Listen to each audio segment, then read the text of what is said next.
ఒక బౌల్లో 2 కప్పుల గోధుమ పిండి వేసుకొని అందులో కొద్దిగా వాము, కొంచెం కలోంజీ సీడ్స్, సరిపడా ఉప్పు, 1 టేబుల్ స్పూన్ నెయ్యి వేసుకొని బాగా కలుపుకోవాలి. అందులోనే పన్నీర్ వేసుకొని బాగా కలుపుకొని కొద్దిగా వాటర్ వేసుకొని చపాతీ పిండిలా కలుపుకోవాలి. ఇప్పుడు ఒక బౌల్లో కారం, కొంచెం సాల్ట్, 2 స్పూన్లు ఆయిల్ వేసుకొని బాగా కలుపుకోవాలి.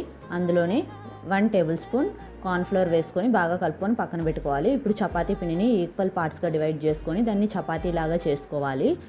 దానిపైన ఆ కారం మిశ్రమాన్ని స్ప్రెడ్ చేసి కొద్దిగా పిండిని జల్లుకోవాలి.